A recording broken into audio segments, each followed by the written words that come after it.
মাথাপিছু ঋণ প্রায় ৮৫,০০০ টাকা। দেশে ঋণের বোঝা বাড়ছে।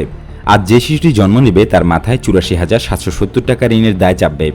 কারণ বর্তমানে দেশের প্রতিটি নাগরিকের মাথাপিছু এই অঙ্কের ঋণ রয়েছে, যা গত এক বছরে বেড়েছে প্রায় ৯,৬৬৩ টাকা। আগামী এক বছরে আরও কমপক্ষে ১৩,০৬০ টাকা বাড়বে। ফলে ওই সময় মাথাপিছু ঋণের স্থিতি দাঁড়াবে প্রায় ৯৮,০০০ টাকা। এই কারণে আগামী ২১-২২ অর্থ বছরের প্রস্তাবিত বাজেটেও ব্যয়ের দিক থেকে ৪ নম্বরে রয়েছে ঋণের সুদ পরিশোধের খাত। অন্যদিকে প্রস্তাবিত বাজেটে মানুষের মাথাপিছু বরাদ্দ ৩৭,৩৩৩ টাকা। এই হিসেবে ঋণ মাথাপিছু বরাদ্দের দ্বিগুণেরও বেশি। অর্থনীতিবিদরা বলছেন, কর আদায় করতে না পারায় সরকারকে বেশি ঋণের আশ্রয় নিতে হচ্ছে। এই অবস্থা চলতে থাকলে আগামী ৪ থেকে ৫ বছরের মধ্যে ভয়াবহ অবস্থার সৃষ্টি হবে। জানতে চাইলে তত্ত্বাবধায়ক সরকারের সাবেক অর্থ উপদেষ্টা ডক্টর এবি মির্জা আজিজুল ইসলাম জানান, সরকার প্রতি বছর দেশীয় উৎস থেকে যে হারে ঋণ নিচ্ছে তা অর্থনীতির ব্যবস্থাপনার জন্য ইতিবাচক নয়। কারণ সুদ যে হারে বেড়েছে তা বিনিয়োগকে বাধাগ্রস্ত করছে। তিনি জানান, প্রতিযোগী দেশগুলোর তুলনায় বাংলাদেশে কর আদায়ের হার অত্যন্ত কম। বর্তমানে মোট দেশীয় উৎপাদন বা জিডিপির তুলনায় কর আদায় ১০%-এরও কম। অর্থনীতিকে আরও শক্তিশালী করতে হলে জিডিপির তুলনায় করের অন্তত ১৫-১৬% থাকা উচিত। তিনি জানান, করের হার বাড়তে পারলে ঋণ কমবে, আর উচ্চ সুদে ঋণ নিয়ে বাজেটে ঘাটতি মেটানো ভালো পদক্ষেপ নয়। এতে আর্থিক খাতের শৃঙ্খলা নষ্ট হয়। অর্থ মন্ত্রণালয় থেকে পাওয়া তথ্য অনুসারে চলতি বছরের মার্চ পর্যন্ত দেশের অভ্যন্তরীণ ঋণের পরিমাণ ১৩,৭০,৭৮৩ কোটি টাকা। এর মধ্যে বেসরকারি খাতে ঋণ ১১,৬০,৩৮৩ কোটি এবং সরকারি ও রাষ্ট্রায়ত্ত মিলিয়ে এই ২,১০,৩৫০ কোটি টাকা।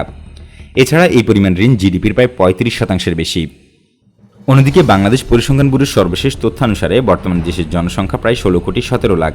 এই হিসেবে প্রতিটি নাগরিকের মাথাপিছু ঋণ ৮৪,৭৭০ টাকা। আগের বছরের একই সময় যা ছিল ৭৫,১০৭ টাকা। এই হিসেবে এক বছরে বেড়েছে ৯,৬৬৩ টাকা। এরপর আগামী অর্থ বছরে আরও ২,১১,১৯১ কোটি টাকা ঋণ নিতে হচ্ছে সরকারকে। এর মধ্যে বিদেশি ঋণ ৯৭,৩৩৮ কোটি টাকা, বিভিন্ন ব্যাংক থেকে ঋণ ৭৬,৪৫২ কোটি টাকা এবং সঞ্চয়পত্রের মাধ্যমে ৩২,০০০ কোটি টাকা ঋণ নেওয়া হবে। ফলে ঋণের স্থিতি আরও ১৩,০৬০ টাকা বাড়বে। এই ঋণ অত্যন্ত ব্যয়বহুল, কারণ সঞ্চয়পত্রের মাধ্যমে যে ঋণ নেওয়া হয় তার বিপরীতে সরকারকে বছরে ১০% বেশি সুদ গুনতে হচ্ছে। এই কারণে আগামী ২০২১-২২ অর্থ বছরের ঋণের সুদ পরিশোধে ৬৮,৬০০ কোটি টাকা বরাদ্দ রেখেছে সরকার, যা দুটি পদ্মা সেতু নির্মাণের ব্যয়ের চেয়েও বেশি। এক্ষেত্রে ঋণ না কমলে আরও এই টাকা বিভিন্ন উন্নয়ন প্রকল্পে ব্যয় করা যেত। আমাদের অভ্যন্তরীণ ঋণ অনেক ব্যয়বহুল। সেই ঋণের একটা মোটা অংশ যদি সঞ্চয়পত্র, তাহলে আরও তা ব্যয়বহুল হয়।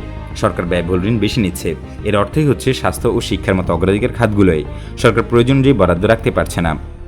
বেসরকারি গবেষণা প্রতিষ্ঠান সেন্টার ফর পলিসি ডায়ালগ বা সিপিডি নির্বাহী পরিচালক ডক্টর ফাহমিদা খাতুন জানান, বাজেট মেটাতে অর্থায়নে ৫২.৮% দেশীয় ঋণ, তবে বিদেশি সহায়তা বাড়ানোর উপর জোর দেন তিনি জানান, ঋণ নির্ভরতা কমানোর জন্য রাজস্ব আয় বাড়াতে হবে। এই ক্ষেত্রে রাজস্ব খাতে বিভিন্ন সংস্কারও জরুরি। পলিসি রিসার্চ ইনস্টিটিউট বা পিআরআই নির্বাহী পরিচালক আহসান এইচ মুনসুর জানান, সরকার ঠিকমতো ঋণ ব্যবস্থাপনা করতে পারছে না বলেই এর দায় নিতে হচ্ছে জনগণকে। তুলনামূলকভাবে বিদেশি ঋণ অনেক সাশ্রয়ী, কিন্তু সরকার সহজপথ হিসেবে বেছে নেয় বেশি সুদের অভ্যন্তরীণ উৎসকে। এতে আর্থিক খাতে চাপ বেড়ে যায়। বর্তমানে দেশে ব্যাপক মুদ্রা সরবরাহের বা ব্রড মানি পরিমাণ প্রায় ১৪,৮৩,৭৯৩ কোটি টাকা। এর মধ্যে আমানত ১২,৯৯,৫৭৭ কোটি টাকা এবং জনগণের হাতে নগদ টাকা ১,৮৪,২১৬ কোটি টাকা। আবার আমানতের মধ্যে মেয়াদি আমানত আছে ১১,৫৪,০১৫ কোটি টাকা এবং তলবি আমানত ১,৪৫,৫৬১ কোটি টাকা।